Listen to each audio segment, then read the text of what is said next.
부자는 일을 하지 않아도 자산이 늘어나는 계층이며 중산층은 일을 하지 않아도 자산이 유지되는 계층이고 서민은 일을 하지 않으면 자산이 줄어드는 계층이고 극빈층은 일을 해도 자산이 줄어드는 계층이다. 중산층이란 남을 도울 수 있는 경제력을 가진 계층이다. 정말 다양한 표현이 넘치는 것이 부에 따른 계층 구분인 듯 보입니다. 중산층에 대한 정의도 나라마다, 지역마다, 사람마다 다르기도 하고요. 혹자는 30평대 아파트를 부채 없이 소유하고 2000cc 이상의 차량을 소유해야 하며 연 1회 이상 해외여행을 다녀야 한다 등의 꽤 구체적인 표현도 합니다. 라오스는 과연 어떨까요? 오늘은 라오스의 중산층에 대해서 이야기해 볼까 합니다. 중산층을 구분하기 위한 첫 번째 요소는 역시 월 소득입니다. 얼마의 수입이 있는가는 정말 평가의 주요 항목이죠. 라오스의 1인당 GDP는 약 2,500달러로 한화 320만원 정도이며 이는 월 평균 약 27만원 정도입니다. 이와 더불어 제가 체감한 라오스의 중산층 개념과 일부 현지인들의 의견에 따라 판단한 라오스 중산층의 1인 소득 기준은 300불이라고 생각하는데요. 이 정도의 소득을 올리는 직업으로는 공무원, 은행원, 외국계 회사 직원, 어느 정도 자리를 잡은 소규모의 자영업자, 라오스 회사일 경우에는 중간관리자급 이상으로 보입니다. 이들은 일반 라오스 사람들이 생각하기에도 중간 정도의 부를 가진 일명 쏜산깡이라고 불리기도 하고요. 단 이는 어느 정도의 주거와 차량 등의 기반이 갖추어졌을 때의 기준이고요. 기반이 아직 잡히지 않은 혹은 부양가족이 많은 타 지역 출신의 경우는 급여가 더 많더라도 중산층이라고 보기엔 어려운 점이 있습니다. 주거의 경우 자가 및 친족이 소유한 주거 공간이 있다는 기준이 될 듯합니다. 주택은 수도 비엔티안의 경우 약 4만 불 정도의 주택이 기준이며 지방은 3만 불 정도의 주택이 기준일 듯 보입니다. 임대의 경우라면 월 200불 이상의 임대비를 지불할 수 있는 능력이 라오스인의 경우 중산층이라고 생각되고요. 차량의 유무가 필수적인 요소는 아니지만 대중교통이 원활하지 않은 라오스의 특성상 1만 불 이상의 차량 및 교통수단 등이 보유되어 있느냐도 역시 실질적인 중산층 판단에 영향을 줄 수 있어 보입니다. 생활비는 부동산 및 차량 등을 구매하기 위한 지출을 제외한 연 3,000불 정도의 소비 규모를 중산층의 기준으로 잡았는데요. 이는 월 소득 300불을 기준으로 정리한 기준치이며 생활비는 개인의 취향 및 소비 패턴 등에 따라 천차만별이지만 적어도 중산층이라면 라오스의 일반적인 수준의 물건에 있어서 큰 고려 없이 구매가 가능한 기준이고요. 주 1회 이상 지역이 괜찮은 식당에서 외식이 가능하고 브랜드 커피나 음료 등을 큰 부담 없이 마실 수 있는 정도가 예로 들 수 있고요. 단 한국의 중산층과는 다르게 고가의 사치품 및 고급 취미 활동은 포함할 수 없는 기준입니다. 제가 판단한 라오스 중산층의 총 자산 규모는 수도 비엔티안의 경우 약 5만 불, 지방의 경우 약 4만 불 정도가 중산층의 기준이지 않을까 싶은데요. 수도와 지방이 차이가 있는 라오스의 특성상 자산 규모 차이가 발생되었고요. 이는 차량, 집, 부동산, 예금 등을 모두 합친 것으로 부동산이 비교적 비싸게 거래되는 라오스의 특성이 반영된 점 참고 바랍니다. 중산층은 사실 부의 정도로만 구분하는 게 아닌 어느 정도의 교양의 수준도 고려 대상인데요. 제가 판단하는 라오스 중산층의 교양 수준은 소통 능력이 있는가입니다. 부자들과도 대화와 관심사가 통할 수 있으며 저소득층과도 교류가 가능한 중간 역할을 할 수 있는지의 여부입니다.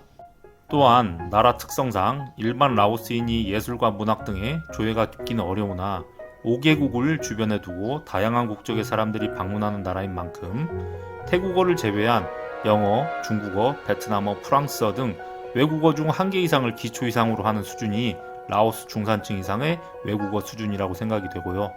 큰 의미는 없으나 학력은 고졸 이상이며 스포츠나 예술을 통틀어 1개 이상의 부문에 초급 이상의 수준과 경험이 있는 것이 라오스 중산층의 교양 정도가 아닐까 합니다.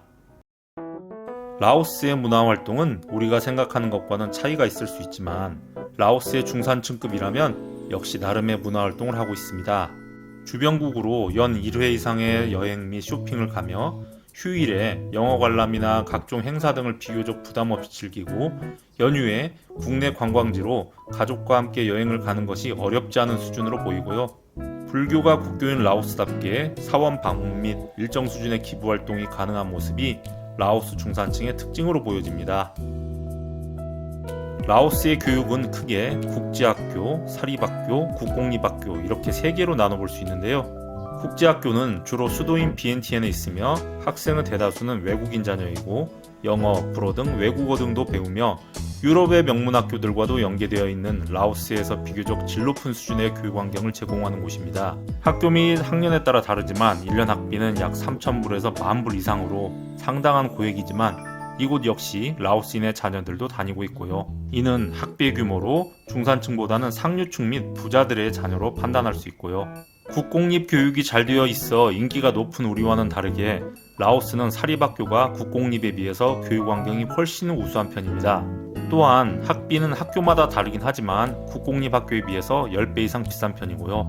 서민층이 사립학교를 보내는 것이 불가능한 것은 아니지만 대다수의 사립학교 학생들은 그 동네에 소위 밥 좀 먹고 사는 중산층의 자녀들이 상당수 있는 것으로 보입니다. 우리나라에 비하면 사교육이 부족한 라오스는 중산층 이상부터가 자녀에게 영어나 중국어 등의 외국어를 교육시키는 것으로 보이고요. 위 조건들을 본다면 한국을 포함한 선진국에서 온 외국인은 크게 경제적 수준을 고려하지 않아도 기본 중산층 이상 정도는 된다고 해도 크게 틀린 말은 아닌 듯한데요. 사실 이러한 기준과 정리는 우리의 눈높이로 본 기준일 뿐 실제 라오스에서는 중산층에 대한 개념 및 인식이 많이 부족한 느낌입니다. 세계적인 경제적 위기에 소위 말하는 기득권층인 부자들은 큰 흔들림 없이 오히려 고착화된 반면에 비교적 기반이 약한 중산층의 하락으로 인한 양극화 현상은 라오스의 사회 문제를 초래하는 모습입니다. 이는 일정 수준의 교양과 사회 전반에 대한 지식 및 사회 질서의 인식 등을 가진 중산층이 저소득층으로 내려갈 때 맞닥뜨리게 되는 부조리와 생각지도 못했던 비효율의 불편함 등이 결국 사회 부적응과 범죄, 급기야 자살 등으로 이어지는 부작용으로 나타날 수 있는 사회라는 뜻이기도 하고요. 또한 약소국의 특징인 국제정세에 크게 휘둘리며 일어나는 높은 인플레이션은 빈익빈 부익부로 이어지며 허리인 중산층의 형성에 더욱 제약을 주기도 하고요.